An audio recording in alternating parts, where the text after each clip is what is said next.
Now, UK taxpayers are backing a £200 million carbon market scheme, providing offsets to big companies, despite official warnings of greenwashing risks, as a £180 million forest carbon deal in Brazil faces legal challenges and concerns grow over the effectiveness of REDD plus schemes, whatever that is. Joining me now is the Deputy Director of Net Zero Watch, Andrew Montford. Andrew, whatever I just read out, I can't even think of the finer details. It sounds like something that's going to be horrific for the taxpayer somewhere. Well, of course, the whole of net zero is horrific for the taxpayer, yes, and for the bill payer as well. But yeah, this is just one small aspect of it. Although, of course, it's many billions of pounds of your money and my money. It's one of these things where I think the bureaucracy is running amok. They're completely out of control. They've got a huge pot of money to spend, and so they're throwing it at anything they can overseas so that they get more money again next year.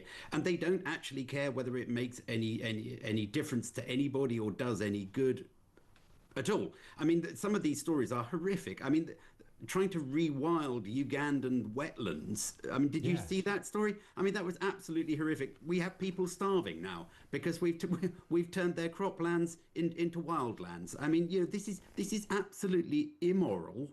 And somebody should be holding the civil servants and the ministers, for that matter, to account. They should not be doing this. This money would be better off cut and kept in the UK and spent on people here. Yeah, I mean, it is bizarre, isn't it, that, I mean, we often talk about the vanity of the human race, and this is, I suppose, for those that are really into this stuff, takes it to other levels. The idea that we are going to change the weather and the climate by planting some stuff in Uganda is, I mean, there is a word for it that I can't say, obviously, on air, but you know the one. I mean, it's just an absolute nonsense.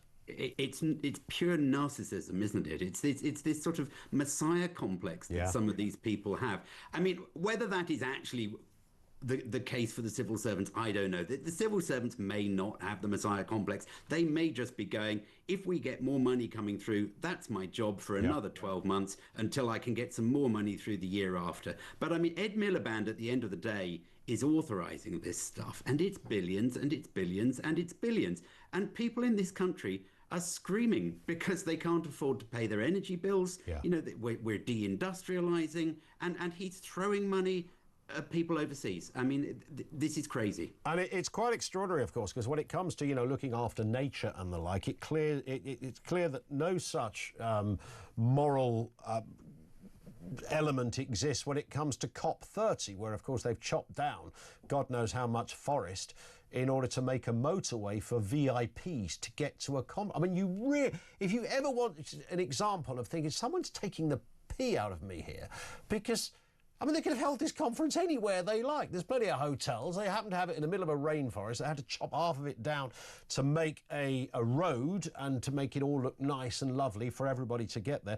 We understand, though, just a word on this, if you would, the King is not going, but Prince William is going instead. I'm sure we're going to get the same old. What are we expecting from the heir to the throne?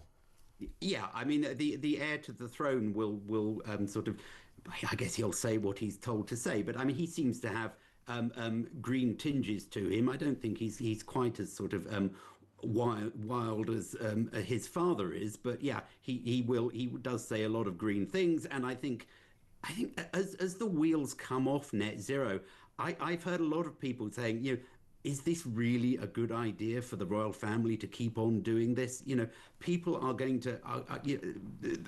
Net zero is becoming poisonous. The idea is becoming poisonous. People are seeing the harm it's causing. And for the royal family to be promoting the idea is probably a very big mistake. It will come back to bite them, I think, and they will regret it. I will put some of these points to Dale Vince when I speak to him tomorrow and wonder what he has to say on this. Andrew, great to have you on. Thank you, Andrew Montford. He is, of course, Deputy Director at Net Zero Watch. Thank you to him. 03